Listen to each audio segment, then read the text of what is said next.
خواتین و حضرات، ہم سورہ کہف کی آیت 83 سے درس کی ابتدا کر رہے ہیں۔ ذوالقرنین کا واقعہ زیر بحث ہے۔ میں نے عرض کیا تھا کہ قرآن مجید اس واقعے کو اپنے طور پر موضوع بحث نہیں بنا رہا، بلکہ سوال کا جواب دے رہا ہے۔ چنانچہ یہاں ابتدا ہی ان الفاظ سے ہوئی ہے، وَيَسْأَلُونَكَ عَنْ ذِي الْقَرْنَيْنِ، وہ تم سے ذوالقرنین کے بارے میں بھی پوچھ رہے ہیں۔ یہ سوال ظاہر اہل کتاب کی طرف سے سامنے آیا ہے۔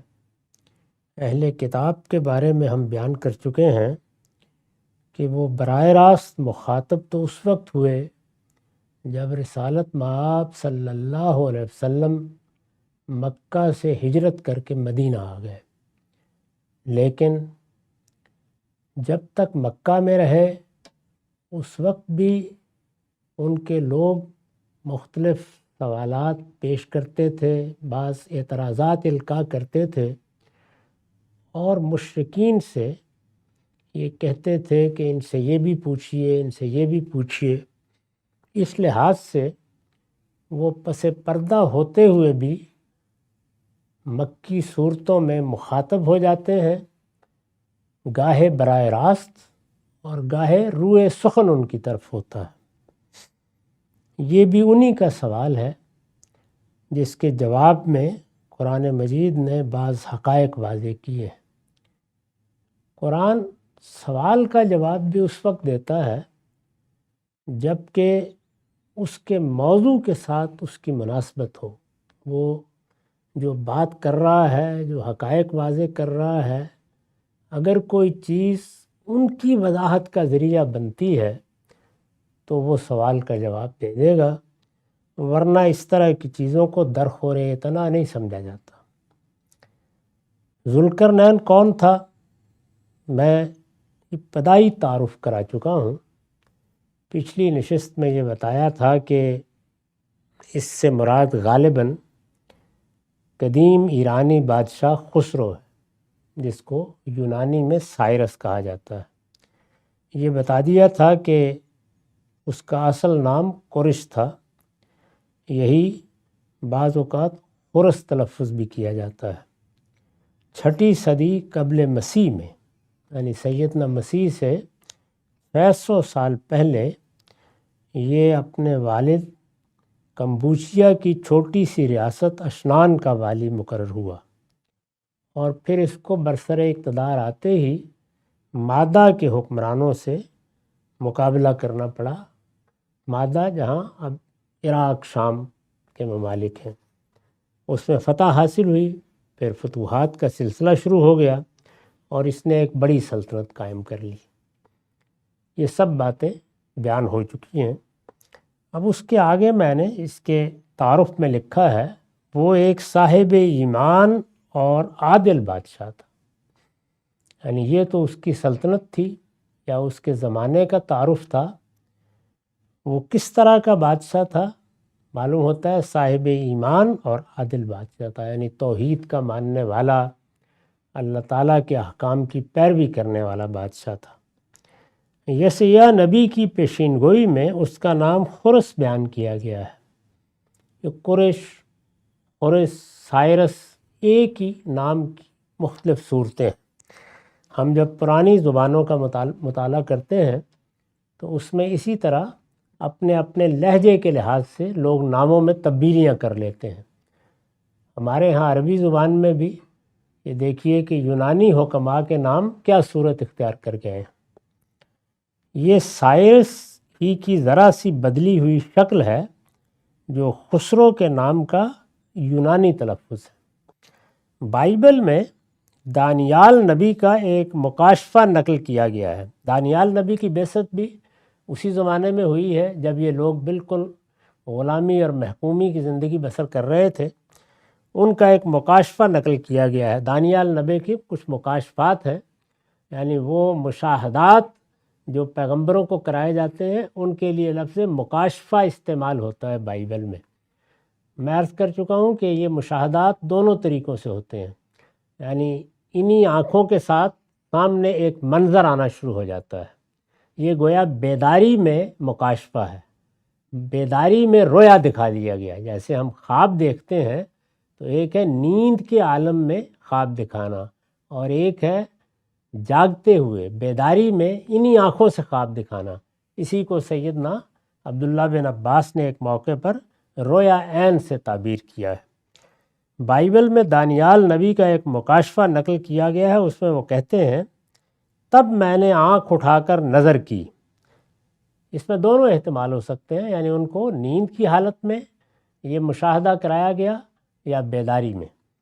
تب میں نے آنکھ اٹھا کر نظر کی اور کیا دیکھتا ہوں کہ دریا کے پاس، یعنی انہوں نے جو مشاہدہ کیا وہ یہ تھا کہ ایک دریا بہہ رہا ہے اور اس دریا کے پاس ایک مینڈا کھڑا ہے جس کے 2 سینگ ہیں۔ یہ وہ خواب دیکھ رہے ہیں یا مشاہدہ کر رہے ہیں۔ تب میں نے آنکھ اٹھا کر نظر کی اور کیا دیکھتا ہوں کہ دریا کے پاس ایک مینڈا کھڑا ہے جس کے 2 سینگ ہیں۔ عام طور پر تو بے سینگ کے مینڈے ہوتے ہیں، لیکن سینگ والے بھی ہوتے ہیں۔ تو انہوں نے ایک مینڈے کو دیکھا جس کے 2 سینگ ہیں، دونوں سینگ اونچے تھے، یعنی جیسے عام طور پر مینڈوں کے سینگ ہوتے ہیں اس سے زیادہ اونچے تھے، لیکن ایک دوسرے سے بڑا تھا اور بڑا دوسرے کے بعد نکلا تھا۔ یعنی انہوں نے دیکھا کہ مینڈا ہے، پھر مینڈے کے سینگ نکلنا شروع ہو گئے ہیں، جیسے کہ مشاہدات یا خوابوں میں ہوتا ہے، اور وہ سینگ اونچے ہونے شروع ہوئے۔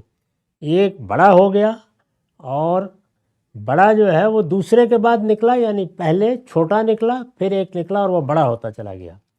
میں نے اس مینڈے کو دیکھا کہ مغرب و شمال و جنوب کی طرف سینگ مارتا ہے، یعنی جیسے مینڈے عام طور پر حملہ آور ہو جاتے ہیں تو وہ بھی حملہ آور ہو رہا ہے، کبھی مغرب کی طرف، کبھی شمال کی طرف، کبھی جنوب کی طرف، یہاں تک کہ نہ کوئی جانور اس کے سامنے کھڑا ہو سکا اور نہ کوئی اس سے چھڑا سکا۔ یعنی وہ جدھر سینگ مارتا ہے جانور بے بس ہو کے اس کے آگے سے بھاگ جاتے ہیں۔ یہ انہوں نے خواب دیکھا، یہ مکاشفہ انہیں ہوا، یہ رویا انہوں نے دیکھا۔ یہ دانیال کے 8ویں باب میں 3 سے 4 آیات میں بائبل میں بیان ہوا ہے۔ اس مکاشفے کی تعبیر، یعنی یہ انہوں نے خواب دیکھا یا یہ ان کو رویا دکھایا گیا، اس کی تعبیر کیا تھی؟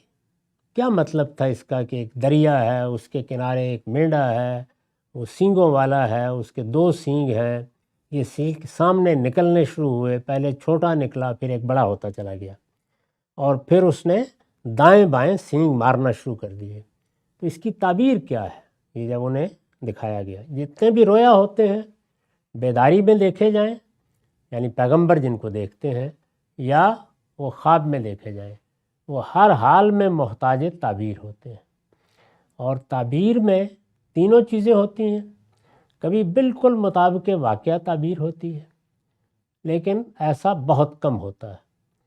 کبھی واقعہ اور تمثیل مل جاتی ہے، دونوں چیزیں مل جاتی ہیں، اور کبھی سراسر تمثیل ہوتی ہے۔ تو یہاں پر مینڈا، دریا کا کنارہ، 2 سینگ، کیا مراد ہے اس سے؟ اس مکاشفے کی تعبیر جبریل علیہ السلام نے آ کے بتائی، یعنی سیدنا جبریل آئے، پہلے مکاشفہ ہوا، ایک رویا دکھایا گیا، اس کے بعد تعبیر بھی اللہ تعالیٰ کی طرف سے جبریل نے آ کر بتائی۔ اس مکاشفے کی تعبیر جبریل علیہ السلام نے حضرت دانیال کو یہ بتائی کہ 2 سینگوں سے مراد مادہ اور فارس کی 2 سلطنتیں، معاف کیجیے،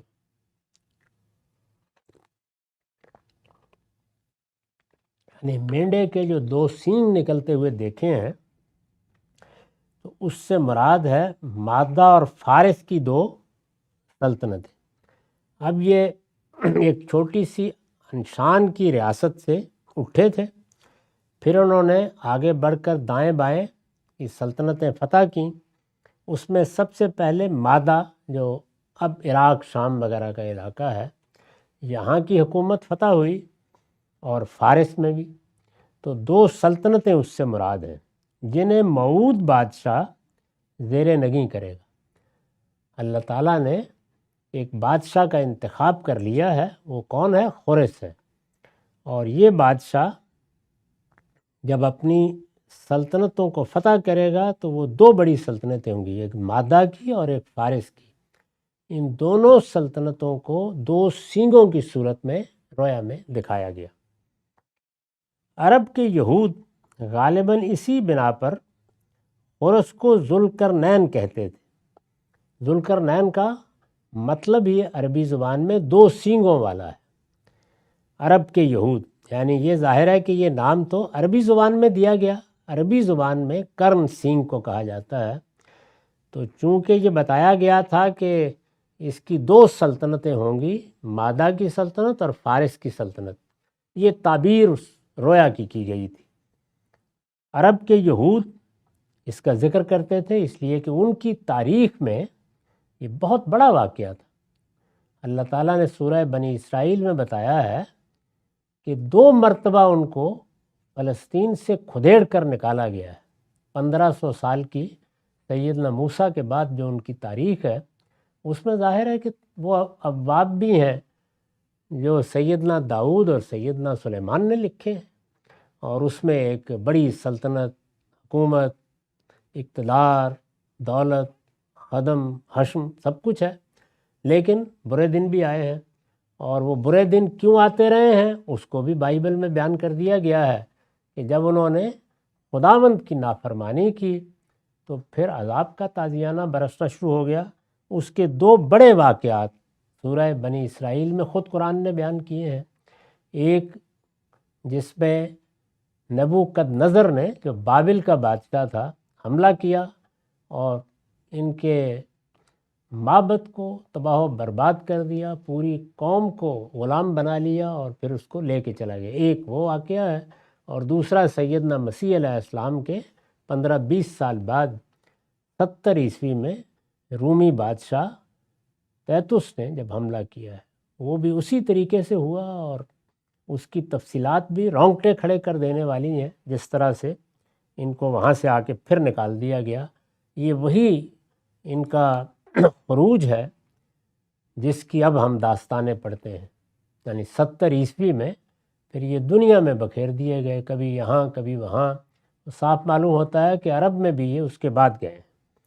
تو عرب کے یہود جب اس واقعے کا ذکر کرتے تھے، کیونکہ پہلی دفعہ جب یہ نکالے گئے تو واپسی کا ذریعہ یہی خورس بنا، جس کو یہ ذوالقرنین کہہ رہے ہیں۔ خورس کو ذوالقرنین کہتے تھے اس لیے کہ یہ دونوں سلطنتیں اس نے زیر نگیں کر لی تھی۔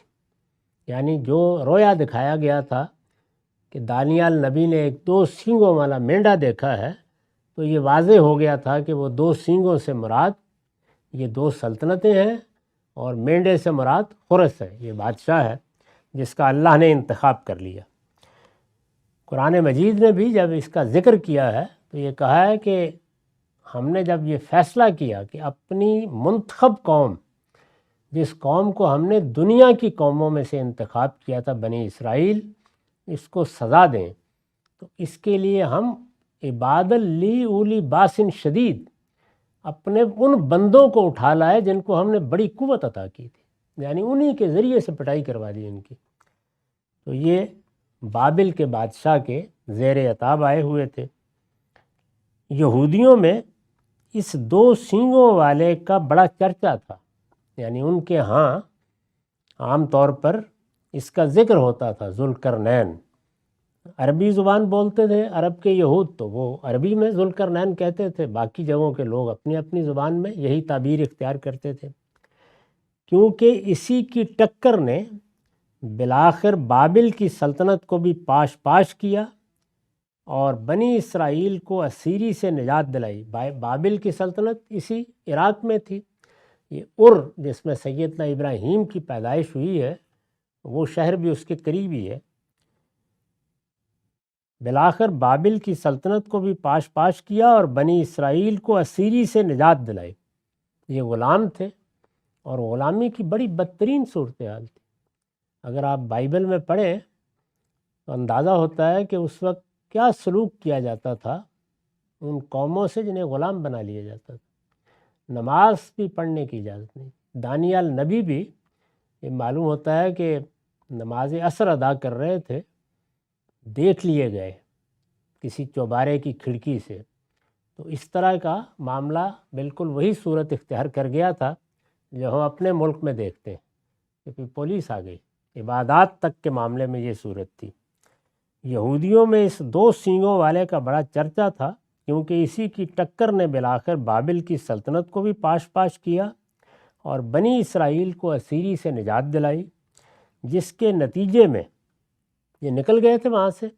ان کی مسجد، ان کا معبد جس کو اب بیت المقدس کہتے ہیں، ہیکل سلیمانی بھی اسی کو کہا جاتا ہے، بالکل تباہ کر دیا گیا تھا، جس کے نتیجے میں یہود کے لیے ممکن ہوا کہ وہ بیت المقدس اور ہیکل کو از سر نو تعمیر کریں۔ یہ پھر آئے، انہوں نے آ کے اس کو تعمیر کیا۔ یہ 500 قبل مسیح کا واقعہ ہے۔ اس کے بعد تورات بھی اس کے برگ بکھیر دیے گئے، کوئی نسخہ باقی نہیں رہا تھا۔ چنانچہ سیدنا عزیر نے اس کو دوبارہ مرتب کیا ہے۔ اس وقت جو تورات ہمارے پاس ہے وہ عزیر علیہ السلام کی ترتیب دی ہوئی تورات ہے۔ اس طرح کا حادثہ ان کے ساتھ ہو گیا تھا۔